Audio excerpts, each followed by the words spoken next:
नमस्कार, मैं हूं आकर्षण उपल और इस समय आप ये सीधी तस्वीरें देख रहे हैं IPN 24 पर। दोस्तों, जो भी लोग अपने मोटरसाइकिल, स्कूटर, कार की आरसी बनवाते हैं, जो दूसरे वाहन हैं, कमर्शियल वाहन जिनको कहते हैं, उनकी आरसी बनवाते हैं, इस समय आरसी के अंदर जो पासिंग का जो समय लिखा आता है, जो टैक्स उनसे वसूला जाता है, वो टैक्स है 15 साल का। यानी कि आप 15 साल तक अपने वाहन को चला सकते हैं, चाहे वो डीजल हो या पेट्रोल वाहन हो। लेकिन हाल ही के दिनों में एक नई गाइडलाइन आई थी जिसमें दिल्ली समेत NCR एरिया के अंदर कोई भी व्यक्ति 10 साल से पुराना डीजल वाहन नहीं चला सकता, 15 साल से पुराना पेट्रोल वाहन नहीं चला सकता, और अगर आप वो वाहन चलाते हैं तो आपके वाहन को इंपाउंड कर लिया जाएगा, यानी कि आपका वाहन जब्त कर लिया जाएगा, चालान काटा जाएगा और आपसे उस जुर्माने की राशि वसूली भी जाएगी। यहां पर सबसे बड़ा सवाल यह है कि जितने भी लोग इस वीडियो को देख रहे हैं, तमाम लोगों के पास scooter, motorcycle, Activa, car, commercial वाहन, अलग अलग चीजें होंगी और सभी के पास इस तरह की एक आरसी भी उन्हें दी गई होगी। और इस आरसी के अंदर आप देख सकते हैं कि 2018 में जो वैलिडिटी है इस आरसी की शुरू होती है और 2033 तक माफ कीजिएगा, यानी 15 साल तक जो ये पूरी की पूरी आरसी है अब वो आपकी वैलिड रहती है। लेकिन सबसे बड़ा सवाल ये है कि 15 साल की जब आपकी आरसी वैलिड है तो 10 साल बाद आपके वाहन को इंपाउंड क्यों किया जाएगा? क्योंकि डीजल वाहनों की जो वैलिडिटी है वो 10 साल की है, पेट्रोल वाहनों की 15 साल की है। अब सवाल ये है कि आज की तारीख में भी अगर आप कोई आरसी बनवाते हैं तो अगर उस आरसी को बनवाने के लिए आप कोई टैक्स पे करते हैं तो आपसे 15 साल का टैक्स लिया जाता है।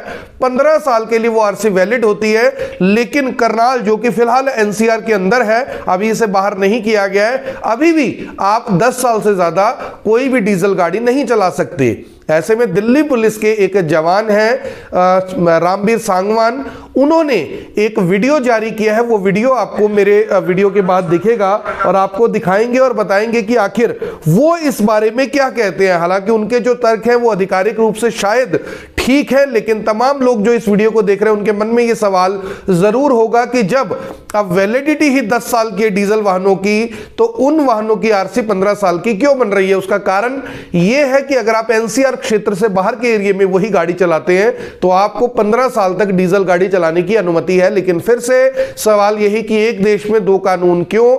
एक देश में 15 साल की आरसी हर वाहन की बन रही है, लेकिन कुछ इलाकों के अंदर आप केवल 10 साल के लिए डीजल वाहन क्यों चला पा रहे हैं? सरकार जब भी इस तरह का कोई भी निर्णय देती है, कोई भी नया कानून, नया लॉ लेकर आती है, तो कम से कम उन्हें साल का, 6 महीने का, 1.5 साल, 2 साल का टाइम देना चाहिए। भैया कोई इतना अमीर नहीं है कि आज आपने कानून लागू किया और कल जाकर वो नया मोटरसाइकिल, स्कूटर, कार कुछ भी खरीद कर ले आएगा। तो ऐसे में सवाल जरूर उठते हैं कि आम आदमी के ऊपर जो ये चाबुक सरकार द्वारा चलाया जा रहा है, आखिर इसका जिम्मेदार कौन है? क्या इसके जिम्मेवार हम हैं या फिर इसकी जिम्मेवार आम जनता है जो इन बातों को चुनावों के समय में भूल जाती है?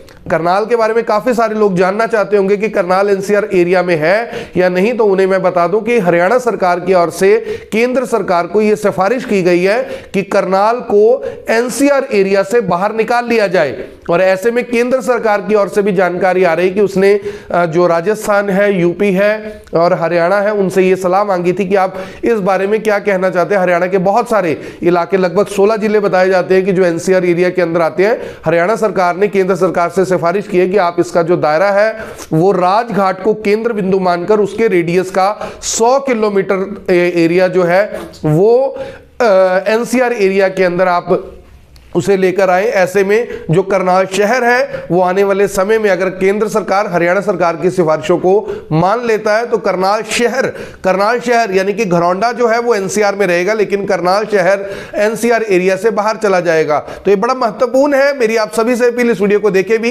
इसे शेयर भी करें और कमेंट बॉक्स में जरूर बताएं कि आप इस बारे में क्या सोचते हैं। और इस वीडियो के बाद जो रामबीर सांगवान है उनकी पूरी वीडियो को ध्यान से देखिएगा, कैसे उन्होंने बताया और 2 गाड़ियों को इंपाउंड भी किया, मोटरसाइकिल लेकर जो घर से निकले थे। लेकिन सवाल यही कि जिन मोटरसाइकिलों को इंपाउंड किया गया, क्या उनकी इतनी क्षमता है कि वो जाकर 70-80 हजार रुपए का बाइक, एक्टिवा, स्कूटर, मोटरसाइकिल कुछ भी खरीद ले? क्योंकि सबसे बड़ी बात यह है कि इसी सरकार में जो वाहन है वो यूरो 6 होने के बाद काफी महंगे हो गए हैं। हर आदमी नया वाहन नहीं खरीद सकता। धन्यवाद। दिल्ली के अंदर 15 साल से ऊपर का पेट्रोल का कोई भी व्हीकल हो, 10 साल से ऊपर का डीजल का कोई भी व्हीकल हो, वो चलाना अलाउ नहीं है।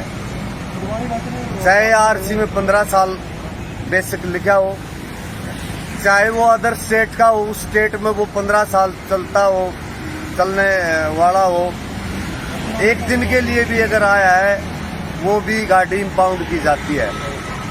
इसमें आरसी वायलेशन माना जाता है 39/192 मोटर व्हीकल एक्ट के तहत ये गाड़ी बंद की जाती है, इम्पाउंड की जाती है। इसके साथ साथ अगर गाड़ी वो दूसरे के नाम है, बहुत से क्या करते हैं, कंडीशन नहीं लगती है और व्हीकल को खरीद लेते हैं। वो गाड़ी 10 या 15 साल के दायरे में होती है, पुलिस के पास, ट्रैफिक पुलिस के पास पहुंचती है, जैसे वो चेकिंग होती है वो गाड़ी फिर पकड़ी जाती है। ऐसे में जिसने वो व्हीकल बेचा है, क्योंकि 15 साल और 10 साल पुराना व्हीकल एनओसी नहीं होती, वो नाम भी नहीं होती किसी के, तो जिसने बेचा है और उसके आरसी आज भी उसी के नाम है, अगर ऐसा व्हीकल पकड़ा जाता है तो उसके 2 चालान निकलते हैं। एक चालान जिसने ड्राइविंग की है, एक चालान जिसके नाम आरसी है। अब कुछ लोग बोलते हैं जी हम छुटाएंगे नहीं, तो इसके लिए मैं बता देता हूँ, अगर गाड़ी को नहीं छुटाते हैं तो उनका संबंध निकलता है, उसका फिर गैर जमानती वारंट निकलता है, फिर उसकी अटैचमेंट होती है, कुर्की के ऑर्डर होते हैं। तो ऐसा नहीं है कि अगर हम ट्रैफिक वायलेशन करते हैं, ट्रैफिक का चालान हो जाता है, तो उसको ना भरने पर वही प्रोसीजर चलता है जो एक क्रिमिनल ऑफेंस में होता है, यानी समन निकलना, नोटिस निकलना, वारंट निकलना, फिर उसकी अटैचमेंट होना, फिर कुर्की होना। तो अभी जो हमने 15 साल पुराना ये व्हीकल बंद किया,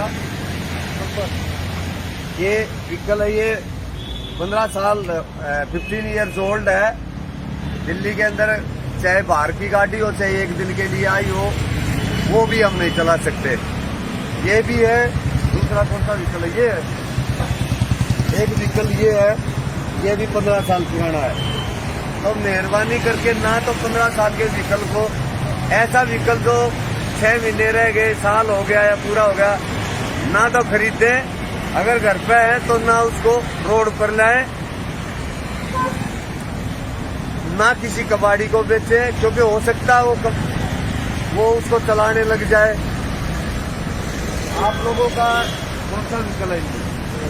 ये हुआ तो आपको पता नहीं था कि 15 साल पुराना है? अच्छा, पता था। तो अभी ये आपका इम्पाउंड किया जाएगा। 15 साल पुराना व्हीकल यहाँ से भी, जहाँ से पकड़ा जाता है वहाँ से थ्रू क्रेन जाता है, वहाँ चला के नहीं जा सकता। अब वो पिट में भेजा जाएगा और आपकी कल की डेट मिलेगी। नेक्स्ट डेट है वो कोर्ट से छुटाने की, कल की है। वो कोर्ट की मर्जी है, वो छोड़ती है कितना फाइन लगाती है, ठीक है। और 39/192 में इसका चालान किया जाता है। इसमें पोल्यूशन का भी चालान और इंश्योरेंस का भी, क्योंकि जब 15 साल पुराना हो गया तो उसका इंश्योरेंस पोल्यूशन वैसे नहीं होगा। तो आप लोगों से मैं ये कहना चाहूँगा, भाई कोई भी 10 साल का से ऊपर का डीजल का और 15 साल से ऊपर का पेट्रोल का वाहन ना चलाएं। मैं SI Ramvir Sangwan, ZO, Delhi traffic police, इनका चालान किया गया।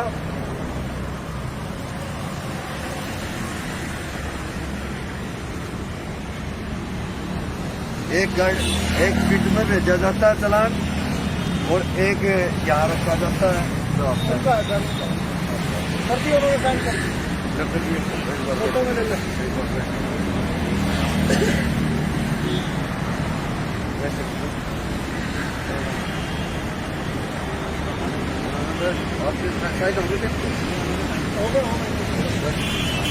ठीक है अपने करो तीनों को।